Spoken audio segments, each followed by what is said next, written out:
Welcome to the Motormouth YouTube channel. I'm Zach. I'm Andrea. And this is a top 5 of the most important vehicles sold because this is the biggest category. More people buy compact SUVs outside of pickup trucks than anything else. Yeah, this is the non-luxury category. We've got our top 5. Then we're going to do some honorable mentions. And then Zach and I are going to pick our number one choice out of that top 5. So we do it in alphabetical order because some highlights are better for some families, others for other families. So let's get into it alphabetically. What kicks it off? The Honda CR-V. The Honda CR-V has 2 powertrain options, hybrid and gas. The hybrid has a 2-liter 4-cylinder with a pair of electric motors.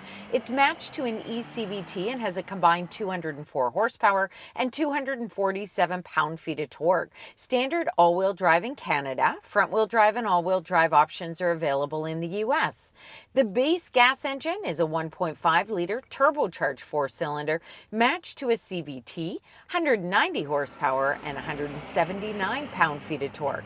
Front-wheel drive and all-wheel drive options are available. The Honda CR-V is a favorite for a few reasons. First of all, it's a Honda, and there's a lot of peace of mind buying that brand, and the fact that it's one of the biggest in the compact space. So you get a lot of room. I call it kind of like the Swiss Army of this category. Yeah, I agree with you. Some people just feel better putting their money with a Honda. And for 2026, Honda's added a Trail Sport model. We find it to be quite comfortable. The cloth seats in that model are really comfortable. I think one of the best seats in the CR-V being offered when you take a look at trims. Also, they've added a larger 9-inch touchscreen as standard equipment and wireless Apple CarPlay and Android Auto. The Trail Sport isn't really trail sporty. It's more of an appearance. It is just an appearance package, really. You get the all-terrain tires, which might be beneficial for gravel roads and in the winter. But other than that, it's just, it looks kind of cool. So the upside is that it's a Honda and it's available with a hybrid and the Trail Sport is in there, but the screen, even though they've made it 9 inches, is really falling behind what's available from the other brands that are coming up on this list. Hey, listen, you pay a premium for a Honda now, and although it's a great hybrid system and a very spacious SUV, one of the biggest in this class, so not only are you paying more for a CR-V, but you're also missing available features like a panoramic sunroof, ventilated front seats, a 360 camera, and also a height adjustment on the passenger seat. The other models in this class offer these features. Now, for reliability, the CR-V gets a good score. Consumer Reports gives the gas model an overall score of 79 out of 100 and the hybrid 83 out of 100. J.D. Power gives the gas model an overall score of 83 out of 100. The hybrid hasn't been rated yet. So here's the pricing for Canada and the United States. We've got a price spread for the gas models and for the hybrid models. You can pause this and have a look on the screen. Here's the fuel economy. First on the screen is for the gasoline power plant, the 1.5 liter, and then we switch to the hybrid. It gets very good fuel economy, but when you compare it to another on this list, it isn't as strong. Next in alphabetical order is the Hyundai Tucson. It has 3 powertrain options. The gas model, a 2.5-liter 4-cylinder with an 8-speed automatic transmission, 187 horsepower and 178 pound-feet of torque. Front-wheel drive and all-wheel drive options are available. Both the hybrid and plug-in hybrid have a 1.6-liter turbocharged 4-cylinder with a 6-speed automatic transmission. The hybrid, a combined 231 horsepower and 271 pound-feet of torque. The plug-in hybrid, a combined 268 horsepower and 271 pound-feet of torque. It has 51 kilometers, 32 miles of range. In Canada, standard all-wheel drive, and in the US, front-wheel drive and all-wheel drive options are available for the hybrid, standard all-wheel drive for the plug-in hybrid. So a lot to unbox there, 3 different powertrains. Our favorite, I think, is the hybrid, just the regular hybrid. And I think that's pretty much the case for most of the ones we're going to talk about today. It delivers a really nice balance of comfort, almost quasi-luxurious feeling, because Hyundai and sister company Kia do an exceptional job when it comes to quietness, vibration. It's so quiet on the inside. At times you almost feel when you're driving the hybrid like it's an EV. I know. I remember the first time getting into it and I thought, what? Is this really a hybrid? They've done such a wonderful job, and it's also smooth. It does a good job eating up some of those imperfections in the road. So I think overall, the Tucson is a great option, whether you go for the plug-in hybrid or the hybrid. I find that the gas model, although the power is sufficient like others in this class with the gas models, I would still prefer the extra power that the hybrid offers. It's different than a lot of the others as well, because it has a turbocharged four-cylinder. That's quite unique. And it's got a conventional six-speed automatic transmission. So you get more traditional driving dynamics, but it's also very quiet. It's also one of the biggest in this class, along with the CR-V we just mentioned. I also like the updates that Hyundai has made to the interior. I like the center console layout. Everything is really at your fingertips, and there's still lots of buttons being offered. I also find that the infotainment processing times is very good. Yeah, the Koreans do an excellent job now of having screens, which people like big screens, but you don't have to do everything in there. There's still physical buttons. They got a really nice combination. Now, some cons, the fuel economy isn't as good as something like the CR-V that we just talked about. CR-V uses an e-CVT, and this has a six-speed automatic transmission for the hybrid and the plug-in hybrid. So it's a bit of a compromise. If you don't want to have an e-CVT, you go with an automatic, but it does affect your fuel economy numbers. Consumer Reports gives the Tucson gas model an overall score of 76 out of 100, the hybrid 82 out of 100, and the plug-in hybrid 83 out of 100. JD Power gives the gas model a score of 81 out of 100. The hybrid and plug-in hybrid have not been rated yet.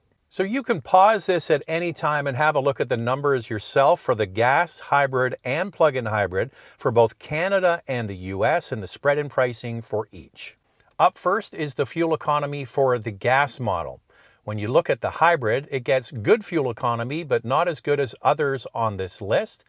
And on the screen now is the plug-in hybrid for its city and highway liters equivalent or miles per gallon equivalent. Okay, before we get to our third one on the list, we always forget to do this, so I've stopped and I'm asking you, it's a simple thing, subscribe. Subscribe. That's it. Thumbs up. Now, most people are aware, but if you're not, the Hyundai Group also owns Kia, and then they run away and make their vehicles separately using the same powertrains. So the powertrains we just mentioned for the Hyundai Tucson, the gas, the hybrid, and the plug-in are the same for the Kia Sportage. Is that how you say it, Andrea? In Canada, we say Sportage. In the US, Sportage. You decide which one you like better. It's the same powertrains, just used by Kia, but they go about how they execute the vehicles quite differently. There is a slight difference for range on the plug-in hybrid. The Sportage or Sportage gets 53 kilometers, 34 miles of range, so a little bit more than the Tucson plug-in hybrid. And you'll notice right away on the outside that Kia makes their vehicle look quite different than the Tucson. That's intentional, and they just updated it this year to give it a new, more mass appeal kind of front grille. They had a slightly different and odd-looking front grille, some people thought. They changed it. It's now more mass appeal. I think it's a good-looking unit, especially in the heritage blue that we had. Yeah, you know what? It looks a lot like the Kia Sorento now. More of a boxy design, but also gone are the boomerang daytime running lights. Can you believe it? Did you like those? Some people really like them. I like the look of this new model. I think that Kia has done a good job and it will appeal to a lot of people. I also like the interior design. They gave the model a few updates, and everything is easy to use also in that model. You have plenty of buttons. Processing time with the infotainment system is very good, and I find it just easy to use. They did stick with something when they updated it, but they didn't change. So there's a bar that toggles between the HVAC controls and then your media interface. So you push a button and it switches from one to the other. Some people don't like it. You do have to get used to it. The good thing is if you're always adjusting the radio, for example, you can have that as the default. So when you turn the knob, it's actually turning up the volume and not the temperature. That's one difference that you have to check out. But size, engines, same transmission and turbocharged for the hybrid and plug-in, very large, very useful, similar to the Tucson. It's the design execution that's different. Lots of value. Tons of features being offered. The rear seat even reclines, which is a really nice touch. It's just overall a comfortable vehicle. And just like the Tucson, it's really quiet. Consumer Reports gives the Sportage gas model an overall score of 75 out of 100, the hybrid 74 out of 100, and the plug-in hybrid 80 out of 100. JD Power gives the gas model an overall score of 81 out of 100. The hybrid and plug-in hybrid have not been rated yet. Once again, you can pause and look at the price range for Canada and the United States for gas hybrid and plug-in hybrid. The fuel economy for the gas model or the hybrid, and the plug-in hybrid liters equivalent or miles per gallon equivalent. 3 down, 2 to go, Andrea. Then we're going to do our honorable mentions. And Andrea and I, we haven't talked about this. We're going to do a 3, 2, 1. And out of the 5, we're going to pick the one that we would buy with our own money. Yeah. Okay, you ready? Let's get into the next one. The Subaru Forester. So it got a redesign, now has a hybrid option, which is a real treat. Some don't love the exterior design as much as the outgoing model. I think it looks fine. The Forester has 2 powertrain options. The gas model, a 2.5-liter 4-cylinder, matched to a CVT, 180 horsepower and 178 pound-feet of torque, standard all-wheel drive. The hybrid, a 2.5-liter 4-cylinder e-Boxer hybrid, it's matched to a Lineartronic CVT and gets a combined 194 horsepower and 199 pound-feet of torque, standard, symmetrical, full-time, all-wheel drive. So the big plus for Subaru this year is they've added a hybrid. People have been clamoring for more fuel economy. Hybrids have become very popular over the last couple of years. The good news is in the United States, you get several hybrid trims. The bad news in Canada, just one trim, and it's the most expensive. So apparently they're working on adjusting that in the long run, but right now, one trim only. Thank goodness at least they have one. From what I've heard, it's been difficult to keep up with inventory of that hybrid model. I think it's a shame. This is what happened with the Honda CR-V hybrid when it first came out. In Canada, there was only a top trim. You just can't get into an affordable Forester hybrid at this time in Canada. Different story in the US, of course. I think overall they've done a really nice job. Some might think the combined horsepower of the hybrid of 194 horsepower isn't quite enough, but you've got to throw in the electric motor, and when everything is tuned well together, you will find when you're driving that hybrid that it has plenty of power. We really enjoyed it. It's better than the gas one. Yeah. So if you're thinking of buying a Forester based on the gas one, the hybrid does deliver better fuel economy and has more power. Just the overall design of this is a bit polarizing. Some people don't like the new design. I'm kind of used to it by now, but the functionality has not changed. This is a wonderful vehicle for family use. The doors are huge. They open at the back to almost 90 degrees. You have what's called a wonderful greenhouse effect, which is lots of windows. People ask us all the time, what's the best vehicle with outward visibility? Forester's always at the top of the list. So all of those attributes are still there, whether it's gas or hybrid. There is one major negative, Andrea. The screen is large. We'll give them credit for that, but it's what? It's laggy. The processing times are very slow, and a lot of the basic functions are now done in the screen. Sure, there's a tab for HVAC control for those features, heated front seats, ventilated front seats, but it's still in the screen. And so people become frustrated with this and would like to see the screens that are coming in the new Outback. I think it will eventually. We're just not there yet. So there it is. It's a well-designed, functional vehicle, and the extra ground clearance is wonderful for people that deal with a lot of deep snow or gravel roads and stuff like that. And that's really where this vehicle shines. And that's what I like about all the different trims that Forester offers, including the Wilderness model. If you want extra ground clearance, you're getting up to 9.5 inches, and also the symmetrical all-wheel drive system is a wonderful all-wheel drive system that gives consumers a lot of confidence when they're dealing with harsher conditions. Okay, pay attention to the fuel economy coming up in just a moment, because what Subaru has done is they have a drive shaft that still connects the front to the rear for their symmetrical all-wheel drive, even with the hybrid. The upside is you get the symmetrical all-wheel drive system. The downside, it doesn't have the same fuel economy as others in the hybrid space. Wow, look at these reliability scores. Consumer Reports gives the Forester a fantastic overall score. It's the best of all the vehicles on the list. The gas model, a score of 93 out of 100, and the hybrid 94 out of 100.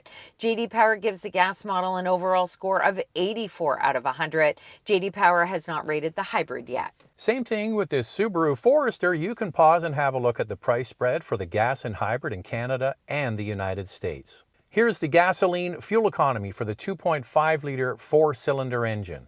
And here's the hybrid fuel economy. As you can see, it's not as strong as others on this list.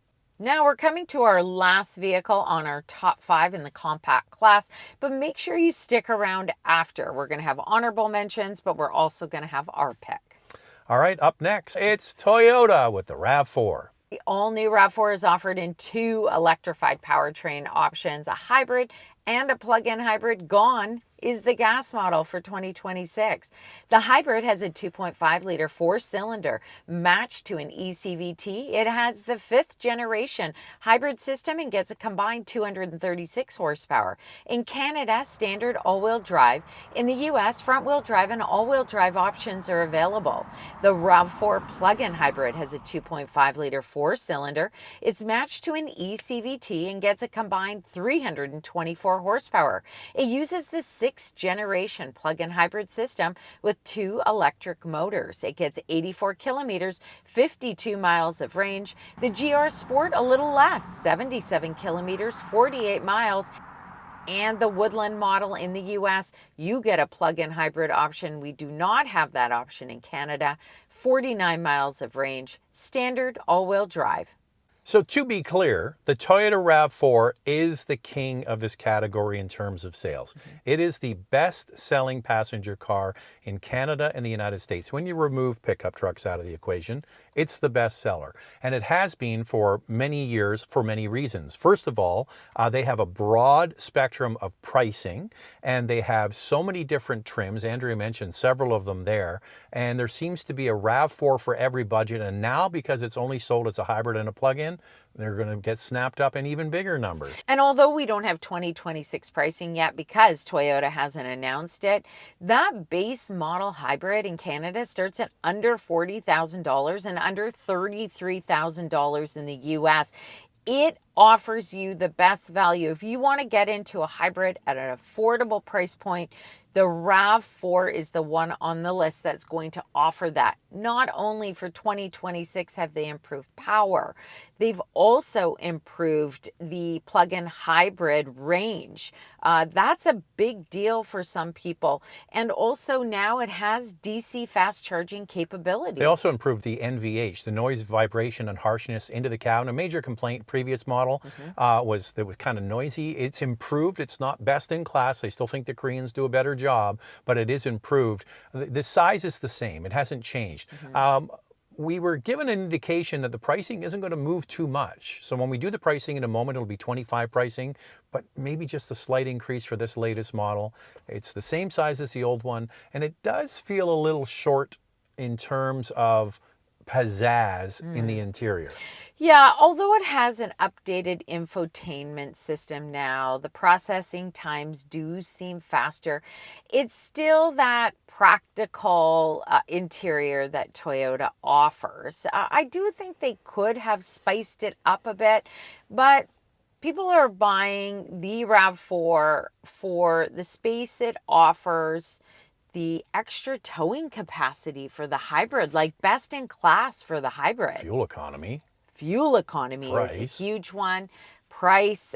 So we can go on about all of the benefits of the RAV4. Some people are just not going to care about that interior design. I think they could just break it up with different colors and textures, but they've gone with this kind of monochrome looking interior. Anyway, the other negative is that most of the functions are in a screen now.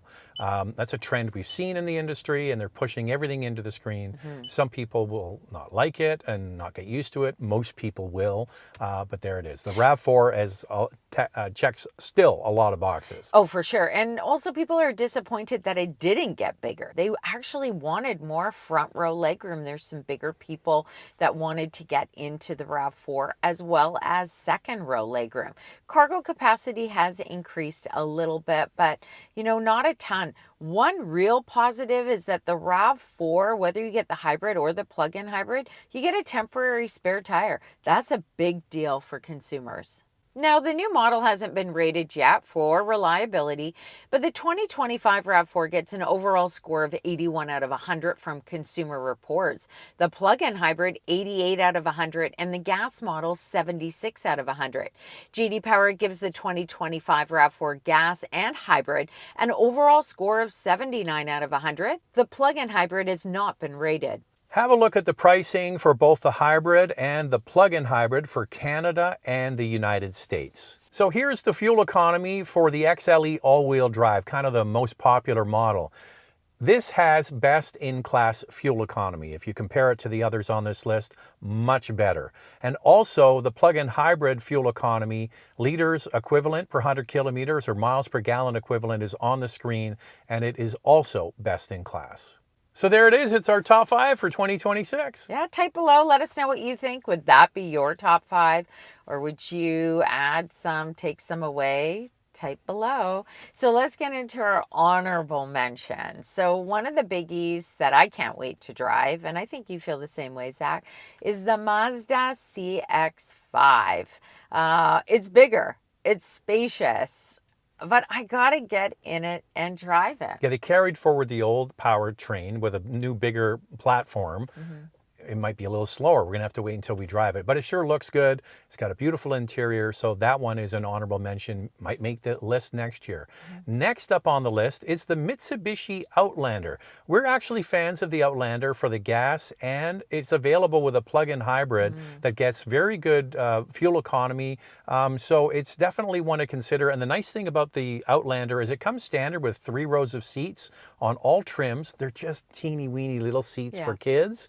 But if you're needing extra space for people, that would definitely be a consideration. Hey, it offers a great interior design, and the gas model is super quiet. We were really surprised when we drove it. They've done a really nice job with noise, vibration, and harshness. Can't wait to drive the new plug-in hybrid, probably sometime in the spring next year. So maybe it'll make our list next year. Next up is one that is available with 2 powerful turbocharged 4-cylinder engines. It's the Volkswagen Tiguan, and they went to town with design and features. It looks totally different on the outside and is beautiful on the top trims on the inside. And now you can get an almost 270 horsepower turbo version. It's crazy. Yeah, it's fun to drive. It's engaging. It's definitely one to look at if you want something more powerful and more fun. And finally, the Chevrolet Equinox. Yeah, it's a good all-rounder. It's available as an electric Equinox, but even the gas one. And it's interesting, Andrea, if you go back and look at the history of Equinox from J.D. Power, from their quality scores, it's always near the top. A lot of people don't know that the Equinox index is above the industry average for quality. Many won't believe it, but it's all there in the numbers. It's a good package. Both of them, gas and electric, do a really nice job. And Chevrolet is doing something well, because in Canada, the Equinox EV is the #1 seller of all EVs. So that's pretty good. They've priced it very well. It's competitive. Okay, Andrea, now we do our 3, 2, 1 and say the one of the 5, not the honorable mentions that we would pick. Yeah. I'm guessing what you're going to say is similar to what I'm going to say. Are you thinking the same way? I don't know. I feel kind of like you might pick something different, but I'm not choice? sure. Okay, here we go. Okay. Our pick of the top 5 that we would spend our own money on in 3, 2, 1. Toyota RAV4. RAV4. RAV4, you know what, if I were to buy a RAV4. Oh, let me guess. Limited. Obsessed with limited. Andrea loves Toyota Limited models. Yeah, I think that they, overall, it's just a compelling package. The hybrid is great. The fuel economy, it delivers the power. And then I like all the different trims. I would even consider, can't wait to drive it, we haven't driven it yet, is the GR Sport RAV4. Is it fun? Is it engaging? Yeah, but I don't know yet. And it's expensive. The current plug-in is expensive. It's not the most exciting. It isn't. No. The RAV4 is just not that exciting to look at. It's okay to drive, but man, it just, all those other boxes, big check marks, fuel economy, price, it's just... How about resale value? And resale value, reliability, all of that stuff. Can you get one? I hope so. One? All right, so there it is. It's our top 5 compact SUVs for 2026. As Andrea mentioned, let us know what you think. Thanks for watching. And if you like what you see, subscribe. We'll see you next time.